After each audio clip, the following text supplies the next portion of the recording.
بسم الله الرحمن الرحيم. السلام عليكم ورحمة الله وبركاته. الحمد لله وكفى وسلام على عباده الذين اصطفى. أما بعد. Myself, Mohbika, and my brother Safa Naiman. With the warm greetings, I extend a warmest welcome to each and everyone invited here on the auspicious moment of 71st Republic Day of our India. On behalf of Madrasa Sufa, I hereby welcome our chief guest for giving his valuable time to us. I also welcome our honorable trustees, our respected principal, our teachers, and my beloved friends. With the great energy and patriotism, let us start our program. Beginning with the name of Allah, the most gracious, the most merciful, I call upon my brother Ubaidul Rahim Sheikh to present Qiraat.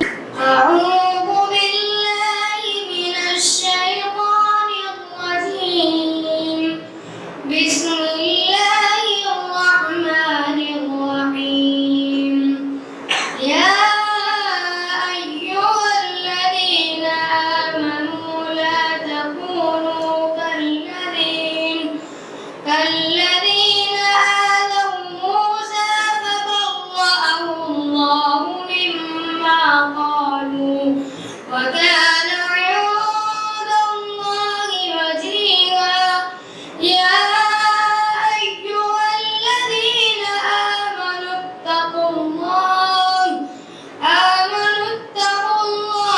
وقولوا قولا سديدا يصلح لكم أعمالكم ويغفر لكم ذنوبكم ومن يطع الله ورسوله فقد فاز فوزا عظيما.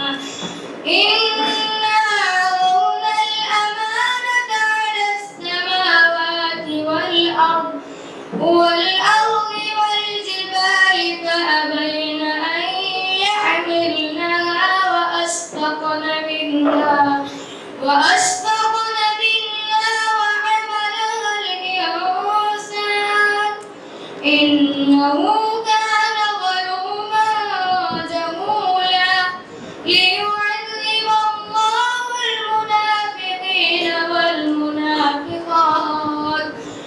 المنافقين والمشركين والمشركات ويتوب الله على المؤمنين والمؤمنات وكان الله غفورا رحيما.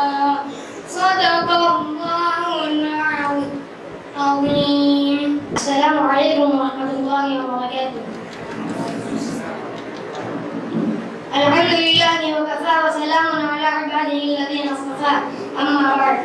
अभी मैंने जो आप हज़रात के सामने कुरान पाक की चंद आयत की तिलावत की, उसका मानना व मफ़हूम ये है कि अल्लाह ताला फरमाते हैं, हे ईमान वालों, उन लोगों की तरह मत बनो जिन्होंने हज़रत मूसा अलैहिस्सलाम को तकलीफें दी और अल्लाह ताला ने उनकी बातों से मूसा अलैहिस्सलाम की बराअत जाहिर कर दी और वो अल्लाह ताला के नज़दीक बड़े बाइज़्ज़त हैं। हे ईमान वालों, अल्लाह ताला से डरो और बस जची खुली सच्ची पक्की को हो तो अल्लाह ताला तुम्हारे अमाल दुरुस्त फरमाएगा और तुम्हारे गुनाहों को माफ कर देगा। और जो भी अल्लाह और उसके रसूल की इताअत करेगा अज़ीम शान कामयाबी हासिल करेगा। हमने आसमानों और ज़मीन और पहाड़ों के सामने अमानत यानी शरीयत इलाही के निफाज़ की जिम्मेदारी को पेश किया तो उन्होंने इस बात को उठाने से इनकार किया और उन पर इसका खौफ तारी हो गया और इंसान ने इस बात को उठा लिया। इंसान बड़ा जुल्म करने वाला, नाहक काम करने वाला और नादानी की बातें करने वाला साबित हुआ, जिसका नतीजा ये निकलता था कि अल्लाह ताला मुनाफिक मर्दों और मुनाफिक औरतों और शिर्क करने